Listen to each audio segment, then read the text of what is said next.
सभी को नमस्ते, सभी को नमस्कार।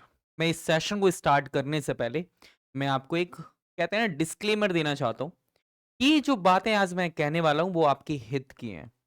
हित की नहीं है तो बड़े इत्मीनान के साथ सुनिएगा।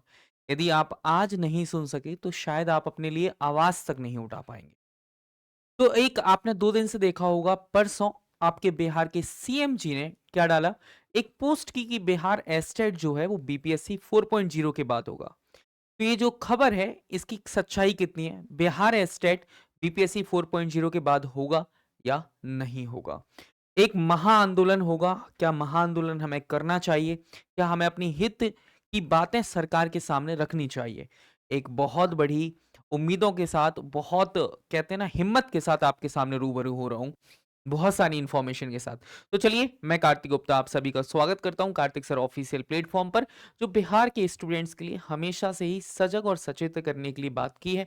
इंग्लिश लिटरेचर के कंटेंट में हमेशा आपका सहयोग किया है, हमेशा आपकी हेल्प की है। तो आज दोपहर की बात है। आज में क्या आता है, शिक्षा मंत्री बोले टीआरई 4 पॉइंट के बाद कराया जाएगा एस्टेट। तो आपने भी ये भी एक झुंझुना पकड़ा दिया गया है। जैसे कि अभी एसएससी के टीचर को लेकर जैसे आदित्य रंजन ने कहा लॉलीपॉप पकड़ा दिया गया है, तो ऐसे ही बिहार में जो अभी छोटे छोटे आंदोलन हुए हैं, उन आंदोलन में कि इनके चलते नजर इन्होंने क्या किया, इन्होंने एक ऑफिशियल बयानबाजी करना शुरू की और क्या कहा कि बिहार एस्टेट बीपीएससी 5.0 के पहले होगा और 4.0 के बाद होगा। शिक्षा मंत्री ने क्या कहा, एस्टेट को लेकर शिक्षा मंत्री सुनील कुमार ने गुरुवार को कहा कि टीआरई 4 के बाद एस्टेट कराया जाएगा। यदि आप इनके न्यूज़पेपर की एक कटिंग मुझे मिली नहीं, जिन्होंने इन्हीं ये ही वो व्यक्ति थे, ये ही वो मिनिस्टर थे, इन्होंने जनवरी और फरवरी में कहा था। इन्होंने जनवरी और फरवरी में क्या कहा था? इन्होंने जनवरी और फरवरी में आपसे कहा था कि बिहार एस्टेट बीपीएससी 4.0 से पहले होगा। यदि मेरी जो बेस्ट नॉलेज है वो गलत नहीं हो सकती, जनवरी फरवरी की एक कटिंग थी जहां पर इन्होंने कहा था बिहार एस्टेट कहां से होगा, बीपीएससी 4.0 से पहले होगा। बीपीएससी 4.0 से पहले होगा। ये तो उन बच्चों के लिए बहुत कहते हैं खतरनाक साबित होता है जो कि महीनों से बिहार एस्टेट की तैयारी कर रहे हैं, लगे हैं मेहनत करने में। ठीक है, लेकिन आज आखिरकार होता क्या है कि एक झुंझुना पकड़ा दिया जाता है कि जो बिहार एस्टेट वाले स्टूडेंट्स हैं वो भड़के नहीं, वो भड़के नहीं। और इस बात को लेकर कि बीपीएससी 5.0 के बाद बीपीएससी 5.0 के पहले कराया जाएगा। क्या बीपीएससी 5.0 होगा भी? क्या 2026 में ही बीपीएससी 5.0 होगा?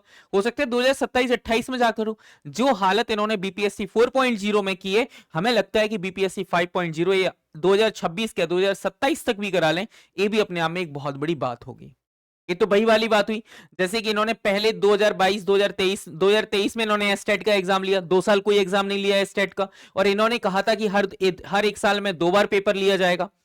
इसका मतलब ये खुद इंतजार करवा रहे हैं कि बच्चे आके इंतजार करें। ये बहुत एक स्ट्रैटेजिकल, गवर्नमेंट का ये बहुत स्ट्रैटेजिकल क्या है, एक स्टेप है जहां पर बच्चा भड़के भी नहीं और उनका काम भी निकल जाए और उनका चुनाव भी हो जाए। ये है असली सच्चाई, याद रखना। अभी इन्होंने क्या कहा, टीआरई 4.0 में हम हर एक स्कूल से वैकेंसी ले रहे हैं। इन्होंने 10 दिन का टाइम दिया है। मैं कह रहा हूं 10 दिन में क्या, ये 20 दिन बाद भी यहां का कुछ नहीं आना। 20 दिन बाद भी इसका कोई अपडेट आपको नहीं मिलेगा, इस बात की गारंटी है।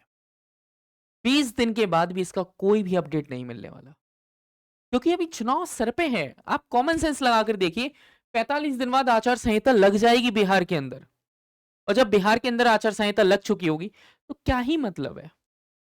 कोई मतलब नहीं है। तो यदि सपोर्ट करने को तैयार हैं, जैसे कि आज शाम को मैं देख रहा था तो किसी सोशल मीडिया हैंडल पर यह देखा कि नौकरी और रोजगार बाला बिहार 1 लाख शिक्षक व 15,000 से अधिक अन्य पदों पर जल्द ही होगी नियुक्ति। ये एक्चुअली में आपने देखा होना चाहिए कि ये एक्चुअली में कहानी पूरी की पूरी डिपार्टमेंट अपडेट करे, तब तो ठीक है। यदि किसी भी पॉलिटिकल पार्टीज की या कोई भी व्यक्तिगत जो सोशल मीडिया हैंडल है, यदि वो इस चीज को अपडेट कर रहे हैं तो क्या सच में इसकी कोई ऑथेंटिसिटी है? क्या किसी भी डिपार्टमेंट ने आज तक अपडेट किया? क्या बीपीएससी ने लिख कर दिया कि हम 1 लाख पदों पर भर्ती करेंगे? क्या बीपीएससी ने ये कह दिया आपसे कि 10 दिन बाद कोई नोटिफिकेशन आएगा? अरे कब तक मूर्ख बनाओगे और कब तक मूर्ख बने जाओगे? कब तक? यदि अब तुम आवाज नहीं उठा सकते तो फिर कब उठाओगे? यदि आप आज अपने हक की बात नहीं कर पा रहे हो तो ये मान के चलिएगा कि आपके 2 साल पानी में जाएँगे। मुझे उम्मीद नहीं है, मैं अपनी बात कह रहा हूँ, क्योंकि हम हमेशा कहते हैं ना कि फ्यूचर हमेशा पास्ट का ही रेफरेंस होता है। जो चीज़ें पास्ट में हुई हैं, वहीं से हम प्रिडिक्ट करते हैं कि फ्यूचर क्या होगा। 2023 में इन्होंने एस्टेट का पेपर लेते हैं, उसके बाद भी 2000 अब कहते हैं 2 साल तक कोई वैकेंसी नहीं है, 2026 आएगा, इसका मतलब 2027-28 में जाकर तुम एस्टेट का एग्ज़ाम लोगे, 2029 में फिर आपके पास एक चुनाव खड़ा हुआ है। तो आपकी तो मजबूरियाँ हैं, आपको करनी पड़ेंगी। एक्चुअल में एक जो है भारत में अपनी बात रखने का और अपनी बात का कहने का जो तौर-तरीका है, मैं उसी अकॉर्डिंग अपनी बात कह पा रहा हूँ। यदि आप मेरी बात से सहमत हैं, तो एक बार कमेंट बॉक्स में कमेंट ज़रूर करना। फिर मैं चलता हूँ आपके सामने एक तरफ क्या महाआंदोलन होगा। यदि एक महाआंदोलन होगा तो आप एक डेट डिसाइड करिए। मैं चाहे वो टीचिंग परीक्षा वाले टीचिंग परीक्षा से जो यूट्यूब चैनल है वो सर से सारी की सारी उनके टीम से गुजारिश करता हूँ कि आप भी वापस एक बार आएँ। आपको भी सबको आने की ज़रूरत है। चाहे फिर वो आपके टेक्स्ट बुक हो, चाहे टीचिंग परीक्षा एग्ज़ाम हो।